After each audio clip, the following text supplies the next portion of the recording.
बांग्लादेशी हिंदुओं के खिलाफ हिंसा के पीछे चीन की साजिश के सबूत। जिस जमाती कट्टरपंथियों ने बांग्लादेश में हिंदुओं का जीना मुहाल किया, जो कट्टरपंथी हिंदुओं की खाल उधेड़ने और जिंदा जलाने के नारे लगा रहे हैं, उनके आका चीनी प्रेसिडेंट जिनपिंग के मेहमान बने। दहशत जमात का अध्यक्ष चीन के दौरे पर, जहां उसका रेड कार्पेट वेलकम भी हो रहा है कि चाइना लगातार बांग्लादेश के जो कट्टरपंथी जो तत्व हैं और इस तरीके की जो पार्टीज हैं उनके साथ अपने संपर्कों को बढ़ा रहा है।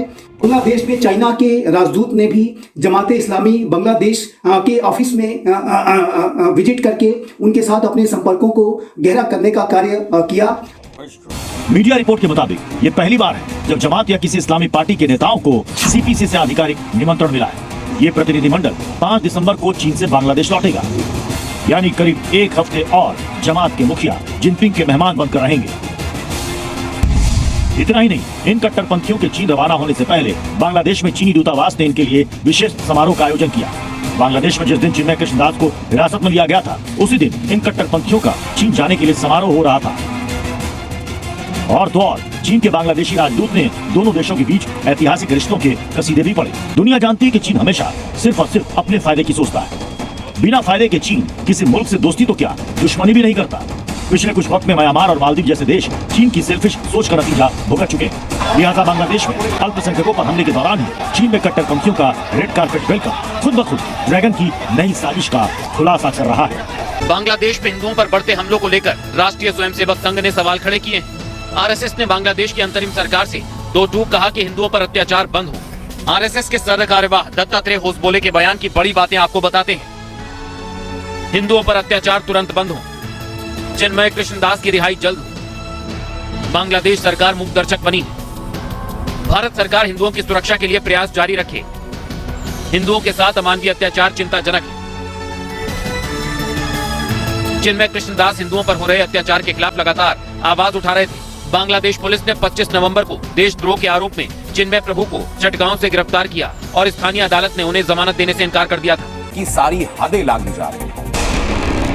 इतनी ज्यादती तो यहूदियों के साथ हिटलर ने नहीं की जितनी बांग्लादेश में मोहम्मद यूनुस कर रहे हैं। इस वीडियो में एक हिंदू की हत्या करने के बाद कट्टरपंथियों ने उसकी लाश तक को नहीं बख्शा। तस्वीरें बता रही हैं कि बांग्लादेश में तानाशाह मोहम्मद यूनुस के राज में हिंदू अब न जी सकता है और न सम्मान से मर सकता। इस वीडियो में हिंदू मृतक का अंतिम संस्कार हिंदू संस्कृति से नहीं होने दिया जा रहा। अर्थी के सामने खड़े होकर कट्टरपंथियों की जमात अल्लाह अकबर के नारे लगाती है। यानी बांग्लादेश में हिंदू जीते हुए अत्याचार सहे और मरने के बाद अपमान सहे। इतना सब होने के बाद वहाँ मौजूद हिंदुओं को धमकी कि अगर अल्लाह अकबर के नारे नहीं लगे तो उनका गला काट दिया जाएगा। बांग्लादेश में यूनुस सरकार का हिंदुओं के खिलाफ गुनाह लगातार बढ़ता जा रहा है, जिसके नए वीडियो सबूत मैं आपको दिखाऊंगा। लेकिन उसके पहले देखिए बांग्लादेश में फैल रहा वो जहर जिसे नाम दिया गया TMD।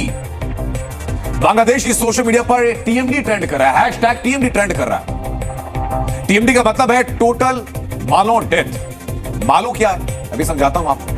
मालो अरबी भाषा का एक शब्द है जिसका मतलब होता है शापित इंसान, और बांग्लादेश में हिंदुओं के लिए इसी शब्द को गाली की तरह प्रयोग किया जाता है। पिछले 24 घंटों में हैशटैग TMD पर 2 लाख से ज्यादा पोस्ट किए जा चुके हैं और आज रात 3 बजे से लेकर 6 बजे तक पूरे बांग्लादेश में इंटरनेट बंद कर दिया गया। और इसी वजह से सवाल यह उठ रहा है कि क्या इस TMD का मतलब आज की रात हिंदुओं का नरसंहार करना है?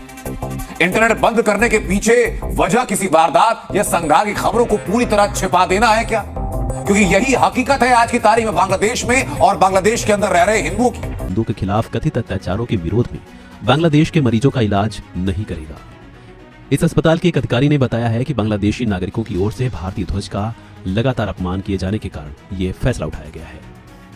देखिए, पिछले एक हफ्ते से हम लोग नजर बना के रखे थे बांग्लादेश के हालात के ऊपर, क्योंकि बहुत सारे पेशेंट बांग्लादेश से आते हैं। हम लोग का JNRI हॉस्पिटल ये सियालदा का बहुत पास पड़ता है मानिकतला में, तो बहुत सारे बांग्लादेशी पेशेंट यहाँ पे ट्रीटमेंट लेने के लिए आते हैं।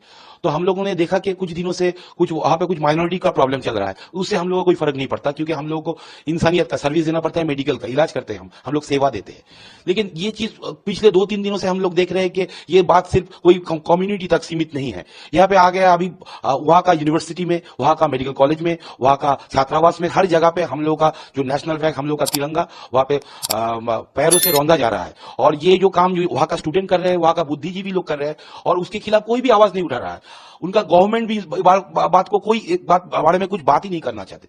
तो हम लोगों को लगा कि हम इतना सेवा देते हैं, पिछले 50 सालों से बांग्लादेश को भारत ने संभाला, उन लोगों को फ्रीडम दिया, 16 दिसंबर को उनका फ्रीडम डे आ रहा है, तो उसके बावजूद ये लोग इतना नीच सोच सकते हैं। उन्होंने इंडिया को इतना, पहले हमारा आत्मसम्मान है, पहले हमारा देश है, नेशन फर्स्ट है, हम इससे पहले हम लोग का बिजनेस भी नहीं है, इंसानियत भी नहीं है। अगर स्वाभिमान में लगेगा तो आपको हम ट्रीटमेंट भी नहीं देंगे, क्योंकि आप लोग यहाँ पे आते हो लाखों के तादाद में, ट्रीटमेंट लेते हो, फिर चले जाते हो, क्योंकि आपका बहू बेटी, आपका बच्चों, आपका घर का स्टूडेंट लेके हमारा नेशनल फ्लैग में चलेंगे, ऐसे कैसे चलेगा? ये प्रोटेस्ट है, ऐसा प्रोटेस्ट चलेगा और इसी तरीके से हम लोग प्रोटेस्ट कर रहे हैं। हम लोग कोई बाढ़ धार आग जलाने का या रास्ते में जाके मोर्चा निकालने का कोई प्रतिवाद तो हम लोग कर नहीं सकते। हम लोग सेवा प्रतिष्ठान है और ऐसा हमारा प्रोटेस्ट चलेगा जब तक बांग्लादेश में परिस्थिति ठीक नहीं होगा।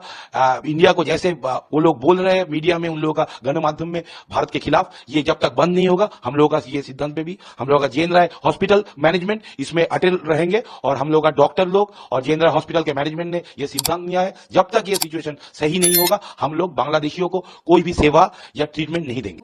देखिए, लाखों के तादाद में बांग्लादेश में ट्रीटमेंट होता है, यहाँ पे कैंसर और क्रिटिकल जितना भी ट्रीटमेंट हो, वो जो लोग बाहर का एफोर्ड नहीं कर पाते वो लोग जल्द से जल्द ढाका से या चट्टग्राम से कलकत्ता आ जाते हैं, ट्रेन से आते हैं, बस से आते हैं, और उनका जो पॉकेट जैसा है, जिनका ट्रीटमेंट करवाने का क्षमता जितना है, उसके हिसाब से वो लोग सरकारी और हम लोगों का नॉन गवर्नमेंट हर जगह पे अस्पतालों में वो ट्रीटमेंट करवाते हैं।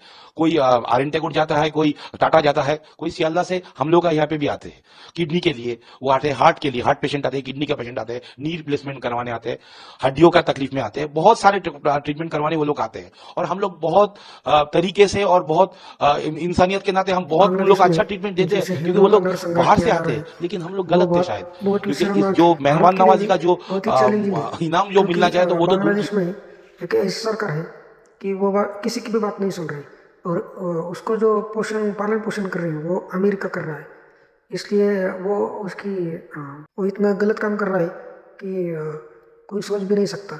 हिंदुओं की मौत को भी जलाने के लिए नहीं दे रहा, लड़कियों की इज्जत लूटी जा रही है हिंदुओं की, इतना बड़ा अपराध हो रहा है।